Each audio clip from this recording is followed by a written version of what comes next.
Ormanda yaşarım, her sabah kalkarım, elimi yüzümü yıkarım, sonra kahvaltımı yaparım.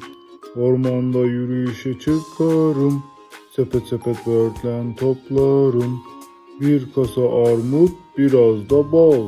Oldu işte öğlen yemeği. Böğürtleni yıka, armutu yıka. Ham ham ye, löp löp ye.